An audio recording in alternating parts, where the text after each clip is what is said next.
Here is the text restructured with new paragraph breaks targeting 40 to 60 words per paragraph. Vanessa sat at her kitchen table in March 2020 looking at the number on her phone screen, $15,000. She'd just sold the side business she'd been running for 3 years. Photography work on weekends, small corporate gigs, the occasional wedding, nothing massive, but she'd built something real. It sounded as okay, in particular fueling, and now converted to cash sitting in her checking account. She felt responsible. She felt smart. The world was spiraling into pandemic chaos, and she had a cushion. She opened a savings account that same week at her local bank, a 0.06% annual interest. The banker smiled and congratulated her on being prudent. She transferred all $15,000. It felt safe. It felt like the right decision. 4 years later, she'd realized that safety was the most expensive choice she could have made. My name is Sterling, and right now as you're reading this, the government is making you poorer. And the worst part, you can't see it happening. That $200 sitting in your savings account has value today. 6 months from now, that same $200 won't buy what it does today. Why? Because someone, somewhere, just got wealthy at your expense. This is the Cantillon Effect. And once you understand it, you'll never look at money the same way again. Ask Noselby's. Most people think inflation is just something that happens, like weather, random, unpredictable, fair. But it's not fair. It's rigged, and the rigging happens in a very specific order that determines who gets wealthy and who gets left behind. Today, we're breaking down the hidden mechanism that's been widening the wealth gap since 1755. Elite bankers have understood this secret for centuries. You probably haven't. Before we explain the mechanism, let's travel back to 1755. An Irish-French economist named Richard Cantillon was trying to solve a puzzle most people never even asked. When governments print new money, who benefits first? What he discovered was so profound that it explains almost every major economic crisis in modern history. It explains why the wealthy got richer after the 2008 financial collapse, while average families lost their homes. It explains why your savings are worth less every year while the stock market reaches all-time highs.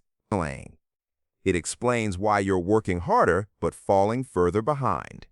Cantillon figured it out 3 centuries ago. His answer? The people closest to the money printer always win, everyone else loses. But here's what's insane. This mechanism has gotten more powerful, not less. With digital money and quantitative easing, it's never been easier for those at the top to access new money first. Imagine a printing press in the Federal Reserve Building. It's April 2020. The pandemic hits. Fear spreads faster than the virus. The central bank makes a decision. We need to inject trillions of dollars into the economy. But here's the thing. That money doesn't just appear in everyone's bank account equally. It never does. The newly printed money flows directly into the banking system. J.P. Morgan, Goldman Sachs, Bank of America, they get access first. Now, at this exact moment, prices haven't changed yet. A house still costs $320,000. A car still costs $32,000.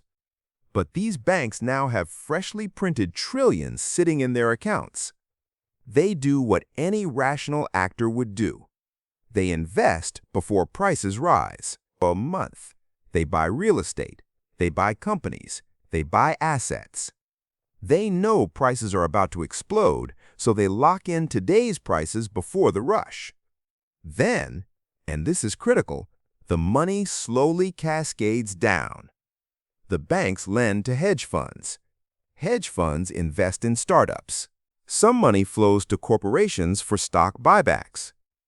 Corporate executives' stock options become worth 40% more overnight without anyone producing anything of value. Money flows to real estate investors who buy apartment buildings at $2.1 million, 3 months later, they're worth $2.9 million. Meanwhile, Vanessa, she's doing freelance work from home. Her income is decent but inconsistent. That $15,000 in her savings account, the money from selling her business, sits there earning 0.06% annually. She checks it sometimes. The balance barely moves. $15,012. Then $15,018. She feels good. The number isn't going down. She has no idea the number is lying to her. By the time new money reaches workers and savers, if it reaches them at all, prices have already exploded. The money in your savings account has less purchasing power. Your salary buys fewer things. Your rent goes up 18%. Your grocery bill jumps 23%. You feel poorer. You are poorer even though you haven't done anything wrong. And the most infuriating part? The government and mainstream media blame you. Stop being lazy. Stop buying coffee. Stop eating avocado toast. As if your personal spending habits created a trillion-dollar printing mechanism you have zero control over. But now you see it. You understand the game. The closer you are to the money printer, the more you win. The further you are, the more you lose. Well, the wealthy get richer not because they're smarter. They get richer because they're first in line. They get new money before you do. They buy assets before prices rise. By the time you show up to buy, they've already made 40% gains. This isn't theory. Let's look at the actual evidence. Between 2008 and 2024, the Federal Reserve expanded the money supply tenfold, from $2 trillion to nearly $19 trillion. If that new money was distributed evenly, everyone should have gotten richer proportionally. But that's not what happened. During that exact same period, the wealth of the top 0.1% in America more than tripled, a 210% increase. The bottom 50%? Their wealth went up just 14%. Let that settle in your chest. The ultra-wealthy saw their money multiply by 3. The average person's barely grew. The median worker's real wages have been flat for 30 years.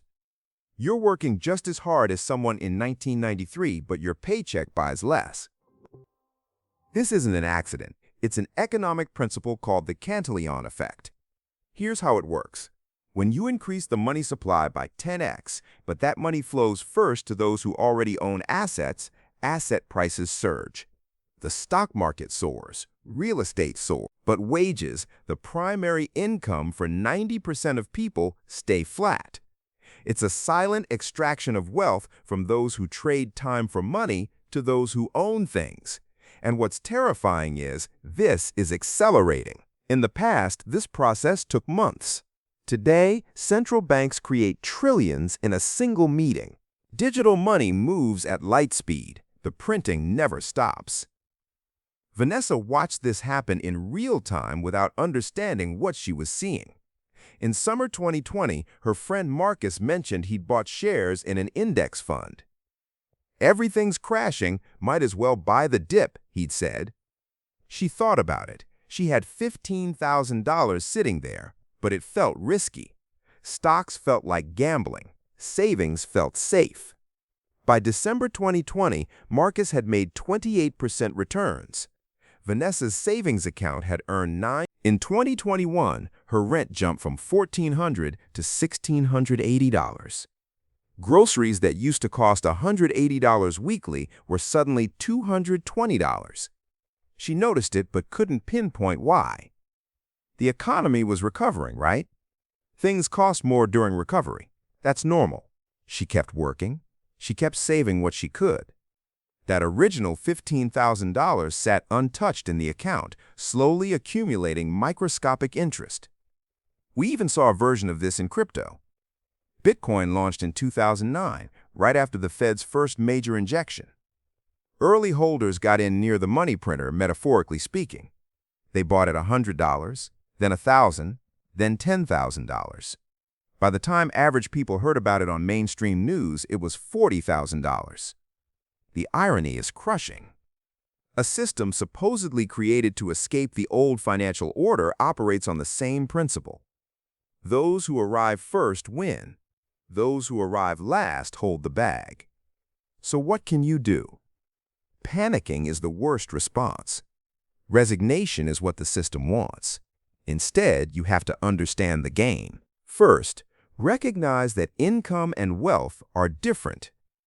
Earning a six-figure salary doesn't make you wealthy. Owning assets that appreciate when currency weakens, that's what creates wealth. This means you have to stop thinking only like an employee and start thinking like an owner, even on a small scale. When you own an asset, a piece of a company, a piece of real estate, even commodities, you benefit when the currency gets weaker. Your assets become worth more in dollar terms, not because they're more valuable, but because the dollars measuring them are worth less. This isn't about blaming yourself for falling behind. It's about understanding that the financial system is architected for people closest to the money printer to win. The problem isn't your work ethic. The problem is the mechanism. And here's the uncomfortable truth that nobody wants to say out loud. Money isn't neutral. Money is a weapon. It's a mechanism for transferring wealth from those furthest from the money printer to those closest to it. Every time the government prints money, every time there's an emergency injection, wealth is redistributed in cash. And it almost always flows upward. While you're waiting for the system to change, the system is changing your reality. Your purchasing power declines. Your ability to afford a house diminishes. Your savings evaporate in real terms. Vanessa sat down in November 2024 doing math she'd been avoiding for months.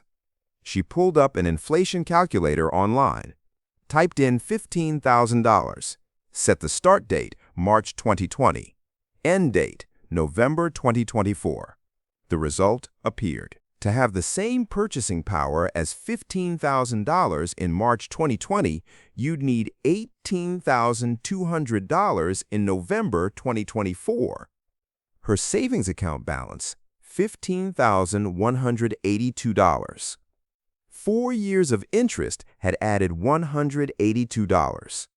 But in real purchasing power, that $15,182 was worth roughly $12,500 in March 2020 dollars. She'd lost $2,500 in purchasing power, not from spending it, not from bad decisions, from doing exactly what the banker told her was smart.